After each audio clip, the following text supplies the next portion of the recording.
Down to 16 days. Getting closer. All right, the sum of three consecutive integers is 54. We need the value of the smallest number. This one could be an inactive question, but I'll let you go ahead and use the calculators if you want.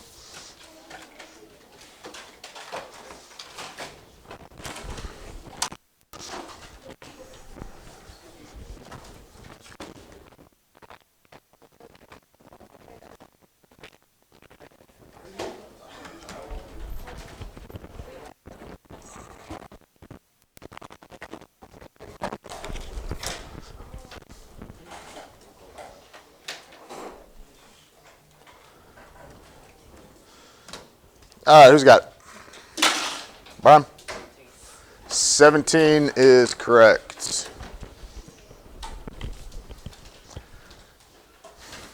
When you have three consecutive integers, or sometimes it'll be like three consecutive even integers or odd integers, you just got to pay attention what it's saying. The easiest thing to do usually is take the number that they give you, whatever the sum is, and just divide by 3. All right, so we got 54 is our sum. If we take that and divide by 3, so our 54 divided by 3, that gives us 18. What that is that is the middle number. And then, like I said, you just got to pay attention what it's telling you. It says 3 consecutive, so since it's 3 consecutive, we've got 17, 18, 19 as our 3 numbers. It asks for the smallest. If it said 3 consecutive even numbers, you got to make sure you're using the even numbers. It'd be 16, 18, 20, right? If it was consecutive odd, well, this wouldn't be odd numbers because we got 18, but we get the idea, right? Pay attention to what it's asking you and what it's giving you, okay? Everybody good with that one? Like I said, those are relatively easy problems. A lot of times those will be on inactive ones like that. All right, let's make it a little more complicated then. We got Jimmy is having a birthday party at the zoo. The zoo has a fixed fee for birthday parties plus a fee per person. Jimmy is told the total charge for 10 people, including himself, would be $97.50. And the total charge for 20 people, including himself, would be $175. What equation can be used for X people? So again, you can go ahead and use calculators if you'd like. Go ahead and find that equation for a birthday party at the zoo.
All right, things I got it.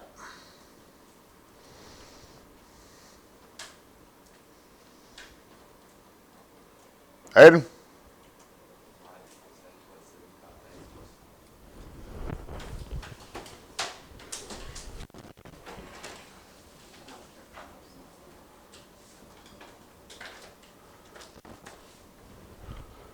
All right, so what we got here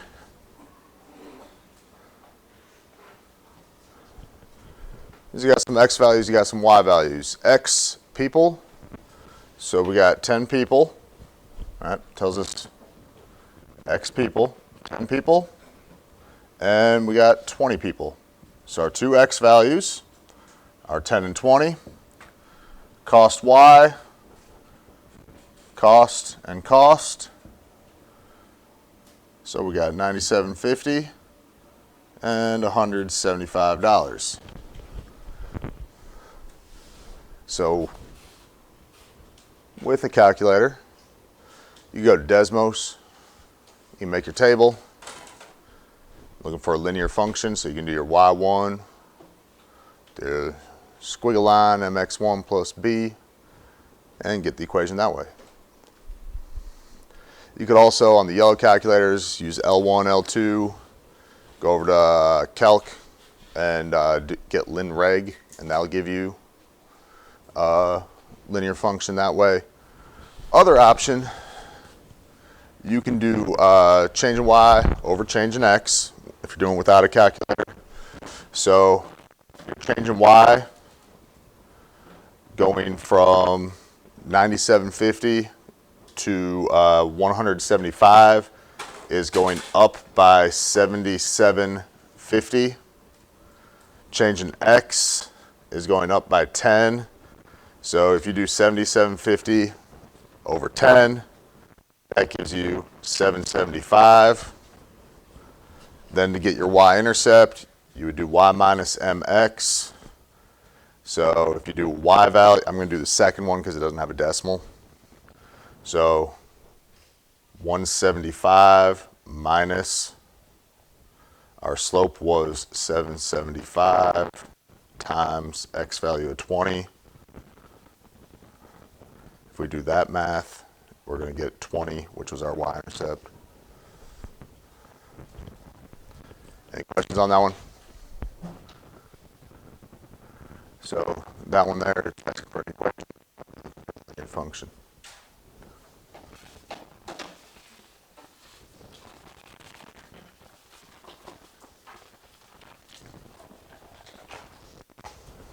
All right, simplify that.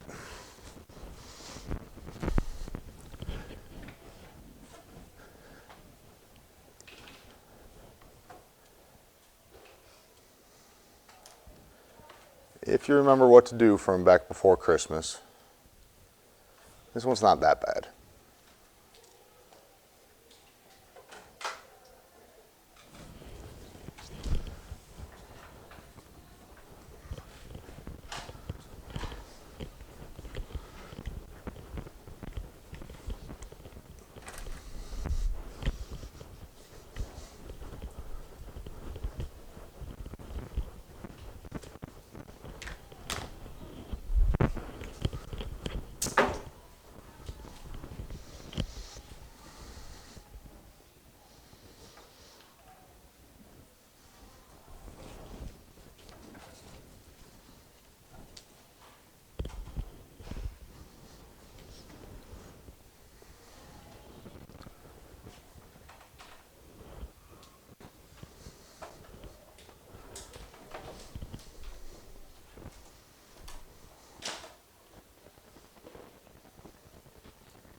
Seeing two different main answers. All right, who thinks they got it? Adrian? 4x, y to the third power, which is the fifth power. Nope.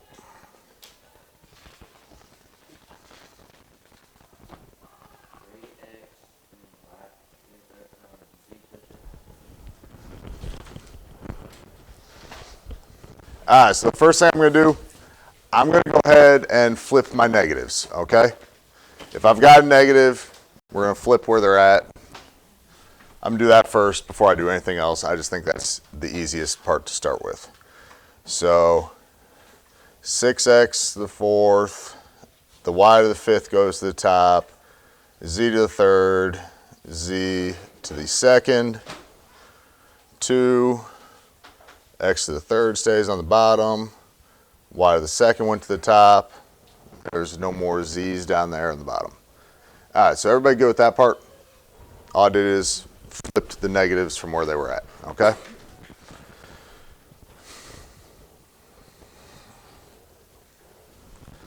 All right, now here is the mistake most of y'all made. Or not most of y'all, half of y'all made. Y'all, that's division, right? Number on top of a number like that with a fraction, that's division. What's 6 divided by 2?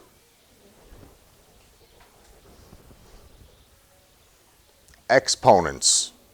When you're dividing with exponents, that's when you subtract, okay? The 6 and the 2, those aren't exponents. Those are just numbers, right? So you still divide. All right, so y'all that were getting 4 for your big number out in front there, we're not subtracting that. That's division still. All right, so then we subtract our exponents there. So that'd be x to the 1, which is just x. I subtract my y's. So 5 minus 2, that gives me 3. My z's are both on top, so that's multiplying there. So I add them. That's z to the fifth. I don't really need that line anymore. Don't have a fraction because I got nothing on the bottom. That's it. All right. That's about half of y'all. Looks like you had that. About half of y'all had a 4 out in front. When you got the numbers in front, those are just regular numbers.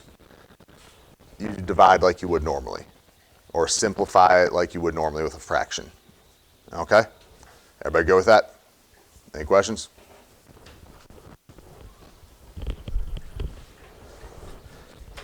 Average rate of change for the function over the interval -2 to +2.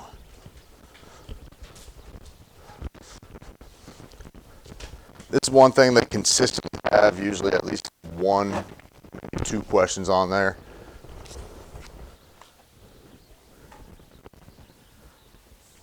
That should be fairly easy to get.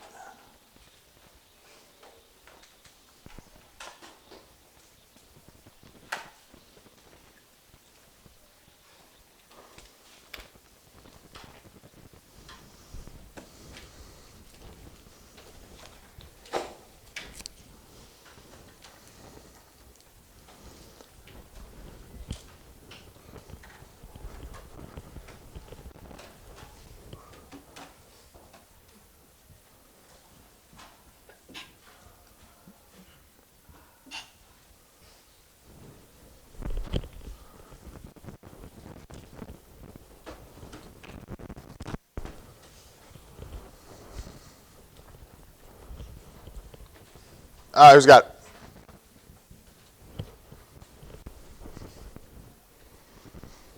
Riley? Emmy?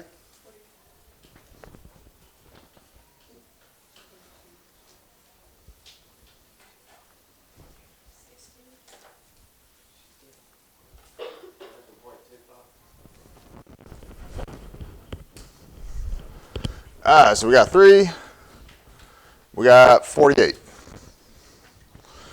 So we plug in our 2x values to the function. Put -2 in, I get 3. I put +2 in, I get 48. Those are our y values then. Average rate of change is a slope. So we do change in y over change in x. So our y values are going from 3 to 48. That's a change of 45. X values are going from -2 to +2. That's a change of 4. So when we do 45 divided by 4, 11.25.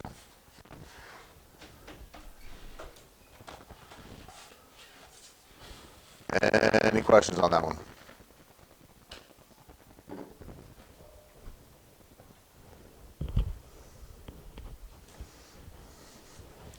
All right, anybody remember what happens when there's no b value?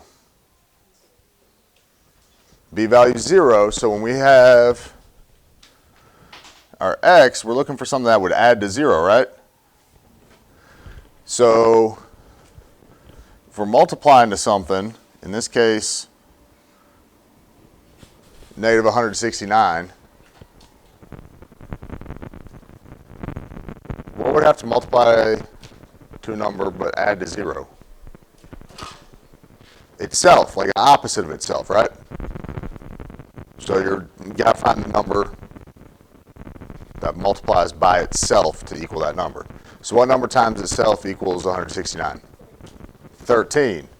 So in this case, positive number. So whenever you don't have a b value, that's what you're looking for, is what number times itself equals that c value, okay?